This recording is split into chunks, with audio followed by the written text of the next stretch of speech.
Welcome aboard Wave Rover, and it's less than 4 weeks from now that I'll be heading out on what should be just a marvelous adventure, crossing the Atlantic Ocean, which is the first leg in my solo around the world circumnavigation.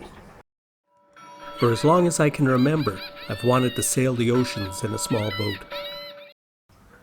So today I'm going to go over what I consider to be the 5 most important characteristics of a small ocean-going passage maker.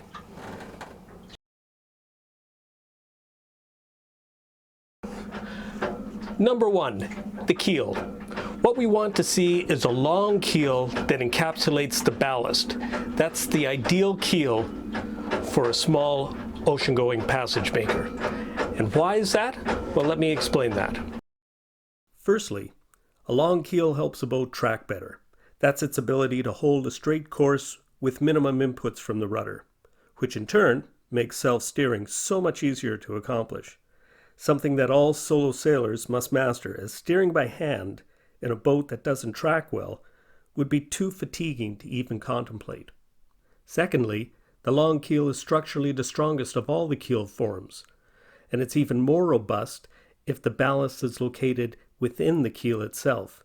This way, the ballast will remain secure without the worry of bolts corroding and your ballast and keel failing you. Other important reasons for a long keel are when you need to heave to. The long keel is the easiest hull form to accomplish this. And when you're in heavy weather and big seas, it's the least likely to broach, making it the most stable hull form for these extreme conditions. And lastly, the keel shape facilitates the most sea-kindly motion. And this is especially important in a small boat, as it's less likely to fatigue the skipper.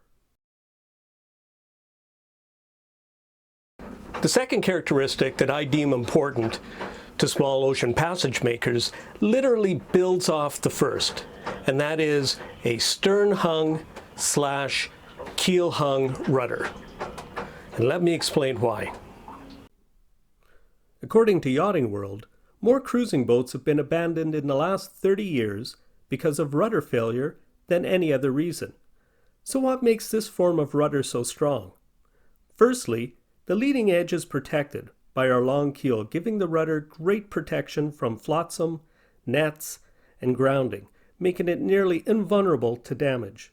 Secondly, it's a very straightforward process to add a trim tab, which makes for very simple and reliable self-steering.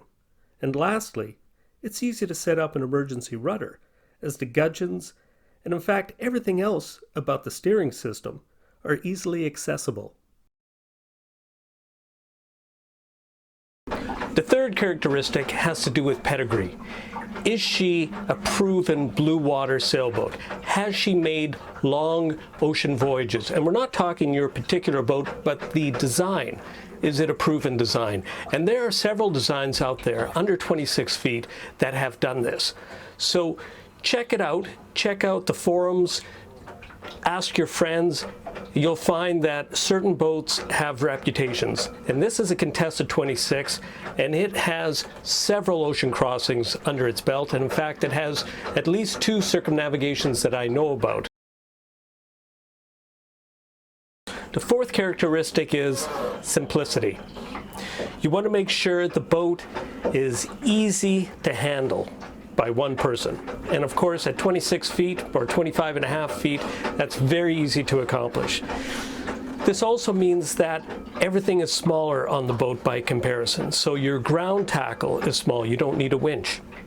Your halyards and sheets are easy to control, again, without a winch. The boat itself is small and nimble enough that you'll find that you'll be sailing it more often, which will lead to more competency, which in turn means less powering. You'll be anchoring and coming off of anchor, weighing anchor without power. You'll be trying things with a small boat that you may be afraid of trying with a much larger boat, which represents a much greater investment. So in that vein of simplicity, this boat was originally designed for a 7 horsepower inboard engine. being that the boat is 40 years old, that engine has been removed a long, long time ago. It may even have been repowered at least once, as many Contessas have been. However, in my case, I was happy that the engine was gone because that really was something I didn't want to have to deal with. Instead, I have a small 6-horse, 4-stroke outboard that weighs less than 50 pounds that I can take off the boat and take to a service station anywhere in the world that services these motors. It also only consumes 1 liter per hour, or to put that in another way, it consumes 1/4 gallon per hour. That's a very small commitment.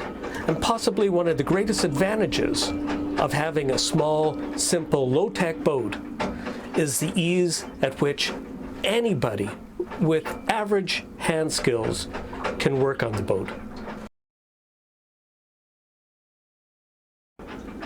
And the last characteristic, but indeed it was the first characteristic that I thought of before I bought the boat, has to do with finances. So what do finances have to do with the safety and reliability of a boat? Let me tell you.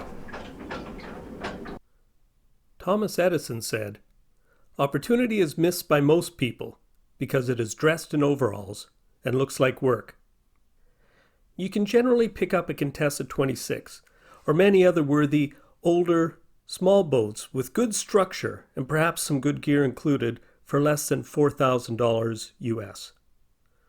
Now, I knew my budget was approximately $10,000, but that was not just for the boat, that was for the inevitable refit. The boat itself only cost about $2,700 US. At that time, which was just before winter, just before people had to worry about taking their boats out of the water and winterizing them and finding storage, there were 4 Contessas, all under $4,000 in my region. By keeping your purchase price low, you free up your budget for quality fittings that will withstand the rigors of offshore passages.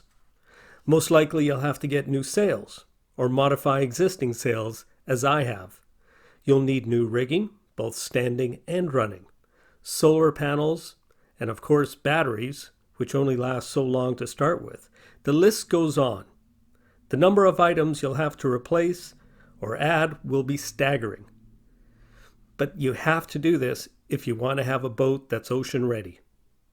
And older quality boats were well built, and by buying one with blue water pedigree, you not only get a bargain when you purchase the boat, but you'll have the finances left in your budget to do a quality refit. I hope that you found this informative, but if there are other characteristics that you deem important, please leave a comment below.